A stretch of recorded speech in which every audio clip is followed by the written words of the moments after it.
اللہ نے نماز تو متعین فرمائی ہے، لیکن نماز کا وہ طریقہ متعین کیا گیا جو آقائے مدنی و مکی محمد عربی صلی اللہ علیہ وسلم کو طریقہ سکھلایا گیا۔ آپ جانتے ہیں ایک رکعت میں 2 سجدے آپ کو ادا کرنے ہیں۔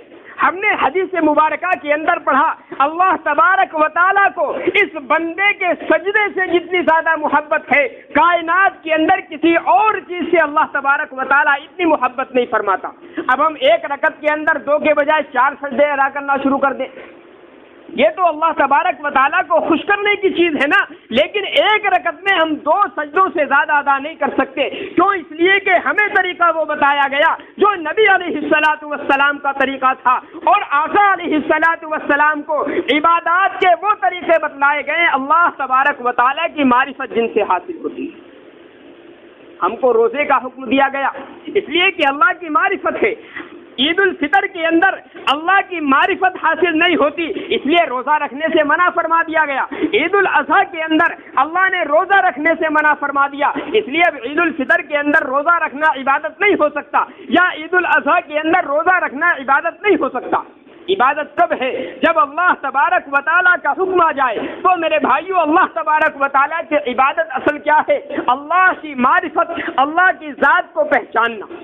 اس کے مختلف شکلیں اللہ تبارک و تعالیٰ نے بیان فرمائی ہیں۔ نماز اس کی ایک شکل ہے، روزہ اس کی ایک شکل ہے، زکوٰۃ اس کی ایک شکل ہے، حج اس کی ایک شکل ہے۔ یہ تمام کے تمام راستے پہنچتے ہیں اللہ تبارک و تعالیٰ کی معرفت پر۔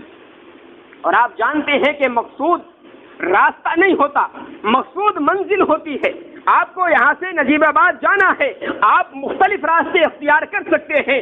آپ کا ایک راستہ مناولی سے ہو کر کے جاتا ہے، آپ دوسری طرف سے جائیں جٹپورے سے ہو کر کے ایک راستہ نکل جاتا ہے، لیکن مقصود میرے بھائیوں آپ کا نجیب آباد پہنچنا ہے، راستہ اصل مقصود نہیں ہے۔ اسی لیے ایک راستہ بند ہوتا ہے، دوسرے راستے سے آدمی نکل کر کے چلا جاتا ہے، اس لیے کہ مقصود منزل پر پہنچنا ہے، چاہے جس راستے سے منزل پر پہنچا جائے۔ اس لیے اللہ تبارک و تعالیٰ نے اپنی معرفت کے مختلف راستے پیدا فرمائے ہیں۔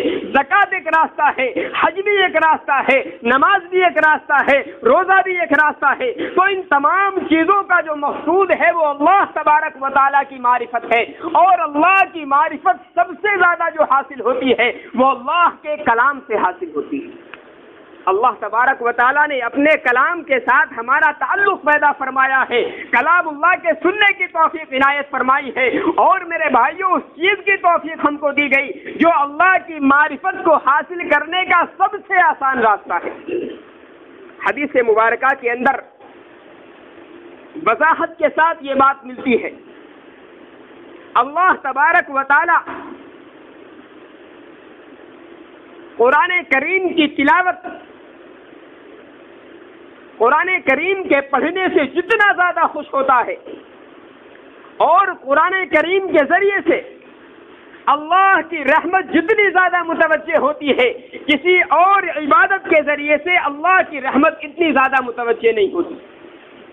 علماء کرام نے لکھا ہے کہ جس طریقے سے مغناطیس ہوتی ہے وہ لوہے کو اپنی طرف کھینچنے کی طاقت رکھتی ہے، اللہ نے قرآن کریم کے اندر وہ کیفیت رکھی ہے کہ اللہ کی رحمت کو اور اس کے کرم کو اپنی طرف کھینچتا ہے۔ اسی لیے قرآن کریم کے پڑھنے اور پڑھانے والوں کے لیے بڑی وضاحت کے ساتھ علماء یہ بات بیان فرماتے ہیں کہ قیامت تک کے لیے اللہ تبارک و تعالیٰ کا نبی علیہ الصلاۃ والسلام کی زبانی یہ وعدہ ہے کہ قرآن کریم کا پڑھنا اور پڑھانا، قرآن کریم کی تلاوت کے اندر، قرآن کریم کے پڑھنے اور پڑھانے کے اندر جو شخص دنیا کے اندر مشغول رہتا ہے، اللہ تبارک و تعالیٰ کبھی فاقہ اس کے دنیا کے اندر اس کے اوپر فاقہ کو لاحق اللہ تبارک و تعالیٰ نہیں فرمائے گا۔ یہ میرے بھائیوں کسی اور عبادت والے کے لیے اللہ کا وعدہ نہیں ہے، لیکن ایک قرآن کریم کی تلاوت میں، قرآن کریم کے پڑھنے اور پڑھانے میں مشغول رہنے والے بندے کے لیے یہ اللہ کا وعدہ ہے کہ اللہ فقر و فاقے کے اندر کبھی اس انسان کو مشغول نہیں کر سکتا ہے۔ میرے بھائیوں، اللہ کی کتنے بڑی کرم کی بات ہے۔ قرآن کریم کی تلاوت، قرآن کریم میرے بھائیوں کیسی چیز ہے آپ نماز پڑھیں اس کے لیے ایک وقت متعین کیا گیا، روزے کا ایک وقت متعین کیا گیا، حج کا بھی ایک وقت متعین کیا گیا، لیکن میرے بھائیوں قرآن کریم ایک ایسی عبادت اللہ تبارک و تعالیٰ نے بیان فرما دی ہے جس کے لیے اللہ نے کوئی وقت متعین نہیں فرمایا ہے۔ آپ سفر کے اندر قرآن کریم کی تلاوت کریں، حضر کے اندر تلاوت کریں، گھر بیٹھ کر تلاوت کریں، مسجد میں آ کر تلاوت کریں، سواری پر بیٹھ کر تلاوت کریں، سواری سے اتر کر تلاوت کریں، رات کے اندھیرے میں اللہ کی قرآن کریم کی تلاوت کر رہے ہو یا دن کے اجالے میں اللہ کے قرآن کو پڑھ رہے ہو، ہر ایک صورت میں اللہ تبارک و تعالیٰ نے اجازت دی ہے آپ لیٹ کر قرآن کریم پڑھیں، بیٹھ کر قرآن کریم پڑھیں، کھڑے ہو کر قرآن کریم پڑھیں، نماز کے اندر پڑھیں، نماز سے خارج قرآن کریم پڑھے۔ میرے بھائیوں 24 گھنٹے کی زندگی کا ایک ایک لمحہ ایسا ہے اللہ تبارک و تعالیٰ کے کلام کی تلاوت کرنے کی اس میں اجازت دی گئی۔ آپ دیگر عبادتوں کو اٹھا کر دیکھیں، ایسا نہیں ہے، اور یہی وجہ ہے ہم صحابہ کی زندگی کو اٹھا کر دیکھتے ہیں، اللہ تبارک و تعالیٰ نے کتنے ہی انعامات ہیں جو صحابہ کرام پر قرآن کریم کی تلاوت کی وجہ سے نازل فرمائے ہیں، کتنے ہی کام ہیں جو قرآن کریم کی تلاوت سے صحابہ کے بنے ہیں۔ اور میرے بھائیوں یہ صحابہ کا معاملہ نہیں ہے، قرآن کریم کو اللہ تبارک و تعالیٰ نے ایک ایسا معجزہ دنیا کے اندر بیان کیا ہے۔ علماء لکھتے ہیں نبی علیہ الصلوۃ والسلام پر یوں تو بے شمار معجزات ہیں، لیکن قرآن کریم نبی علیہ الصلوۃ والسلام کے لیے سب سے بڑا معجزہ ہے۔ جتنے بھی معجزات آقا علیہ الصلوۃ والسلام کے ساتھ آئے یا نبی سے پہلے دیگر انبیاء کے ساتھ جتنے بھی معجزات آئے ہیں، جب تک نبی کی ذات موجود رہی تب تک وہ معجزات موجود رہے۔